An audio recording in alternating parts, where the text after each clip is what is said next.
बहुत सारे आपके पास ऐसे कह लीजिए कुंडली विश्लेषण के लिए या कुंडली एनालाइज या कंसल्टेशन के लिए आते होंगे कि मरीज अपनी बीमारी की बहुत आगे वाली स्टेज पर आ गया है जहां उसका बच पाना भी कई बार मुश्किल हो जाता है। क्या आपने मौत का इलाज किया है कभी? मैडम, ये बड़ा स्ट्रेट फॉरवर्ड क्वेश्चन है कि जी। मौत का इलाज क्या है। दुनिया में कोई भी बीमारी का अगर इलाज नहीं करोगे तो उससे मौत हो सकती है। पहला तो सवाल का जवाब ये है। जी। परंतु अगर कर्मों के और ग्रहों के अनुसार आपकी ईश्वर ने जितने सांसें और उसकी जितनी आपकी लाइफ लाइन लिखी है, अगर आप उसकी बात कर रहे हैं तो फिर मौत का इलाज नहीं। जी। हाँ, मृत्यु तुल्य कष्ट का इलाज है। दोनों में अलग फर्क है। मौत का मृत्यु का इलाज नहीं है, परंतु कभी कभी ऐसा रोग होता है जिसमें मृत्यु तुल्य कष्ट होता है। इंसान, डॉक्टर्स जो होते हैं उनके भी हाथ खड़े हो जाते हैं।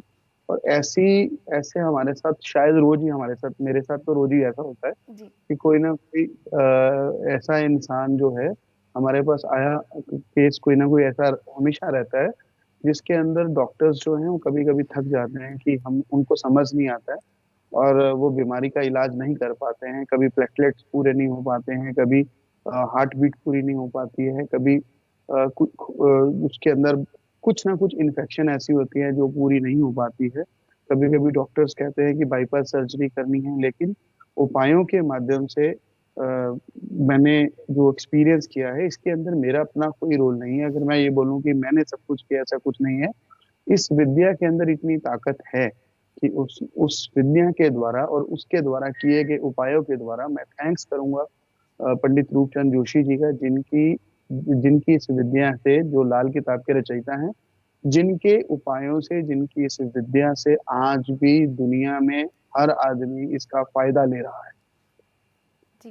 मेरे पास रोज ऐसे कई पेशेंट आए हैं मैम, जिनके पास कोई उपाय नहीं बचा था बचने का, परंतु उपाय करने के बाद उनकी उनकी जान भी बच गई और बहुत जल्दी उनका उनको स्वस्थ लाभ भी हुआ। और कई लोग तो ऐसे हैं जो दिनों के अंदर मिराकुलसली ठीक हो। परंतु अगर आप ये बोलेंगे कि मौत का इलाज है, तो नहीं। ये पंडित जी भी बोलते थे कि जिसकी लिखी है उसका उसको उसकी मृत्यु को टालना शायद किसी संत या किसी महान विभूति के हाथ में ही होगा। वही रेखा में मेखा लगा सकता है। किसी इंसानी ताकत के अंदर इसका किसी इंसानी ताकत में शायद ऐसी शक्ति नहीं है कि वह किसी की आई हुई मृत्यु को टाल। तो अलग अलग चैप्टर है, परंतु हाँ, जो लोगों के असाध्य रोग जिनको हो जाते हैं, कई बार उनका भी उपाय करना बहुत मुश्किल होता है, लेकिन उनको आराम मिल जाता है। या कभी कभी ऐसा मैंने देखा है कि उनकी उपाय करने से जो उनकी मृत्यु है वो दर्दनाक ना होकर बड़ी सरल तरीके से हुई। हाँ, ये सब चीजें मैंने देखी है। हम आप लाल किताब को उतना ही एक्सपेक्ट कर सकते हैं जितना आप मेडिकल साइंस में किसी डॉक्टर से एक्सपेक्ट कर सकते हैं। जो एक मेडिकल साइंस कर सकती है, शायद लाल किताब उससे थोड़ा ज्यादा कर सकती है। परंतु मैं आपके बात का लास्ट में यही उत्तर दूंगा कि मृत्यु तुल्य कष्ट का उपाय है, पर मृत्यु का उपाय नहीं है। इतनी बातों से मैं अपने सभी श्रोताओं को उनका स्वागत भी करूंगा अपने इस चैनल पे। और साथ में मैं उनको ये बात बोलना चाहूंगा कि हर आदमी को अपने वर्षफल का उपाय जरूर करना चाहिए। इससे आने वाले कष्ट बहुत हद तक कम हो। धन्यवाद। जी। तो जितेंद्र जी, ऐसे बहुत सारे लोग मैंने देखे हैं जब उनके घर में अगर कुछ ऐसा चल रहा हो, मान लीजिए कि मृत्यु तुल्य कष्ट या कह लीजिए कि आप उनको मृत्यु ही सामने दिख रही हो उस व्यक्ति की, तो एस्ट्रोलॉजर्स ऐसा भी बोल देते हैं कि अगर आप कुछ समय पहले आ जाते तो कुछ बचाव हो जाता। तो उससे भी क्या उस गंभीर स्टेज से भी वापस लाया जा सकता है एस्ट्रोलॉजी के माध्यम से? इसमें लाल किताब में ये इस प्रश्न का भी उत्तर दिया हुआ।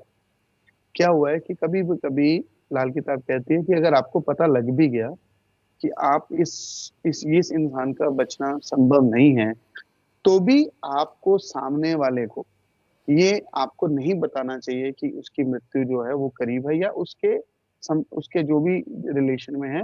बल्कि उसको आपको अपने कर्म और उपायों का जो कार्य है वो करना चाहिए।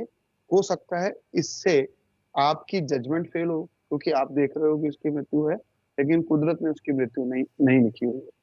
और एक चीज और मैं बताना चाहूंगा। कभी कभी उस कुंडली के जिस कुंडली को जो पेशेंट है या जो बंदा इस वक्त तकलीफ में है या मृत्यु के पास है, मैंने ऐसा भी देखा है कि कभी कभी उसकी मृत्यु उसकी कुंडली से नहीं, या उसके ऊपर आया हुआ कष्ट उसकी कुंडली से नहीं, उसके ब्रदर सिस्टर, उसके माँ बाप, उसकी माता, उसकी पत्नी, उसके बच्चों की कुंडली से दिखता है। कभी कभी मामे पे आने वाला कष्ट उसकी भांजी या भांजे की कुंडली से दिखता है। ताया पे आने वाला कष्ट उसकी उसकी भतीजी या भतीजे से दिखता है। ऐसे कई रिश्ते हैं जो एक दूसरे को इंटीमेट कर देते हैं कि आपके किसी फलां रिश्तेदार की मृत्यु होने वाली है या उसका उस पे कष्ट आने वाला है। और ऐसा मैं भी करता हूँ, ऐसे मैंने कई कुंडलियों पे, आप देखिए हम इतने सालों से लाइव कर रहे हैं, तो कभी कभी मैं भी फलादेश बोलते वक्त ऐसा आपको बोल देता हूँ कि जब भी जातक कुंडली दिखा रहा होता है कि इसके फला रिश्तेदार के ऊपर ये इस साल कष्ट आने वाला है, तो उसको उपाय करना चाहिए। ये बातें मैं कभी कभी आपके साथ लाइव पे भी मैम नेहा मैम मैं जी करता रहता हूँ। जी।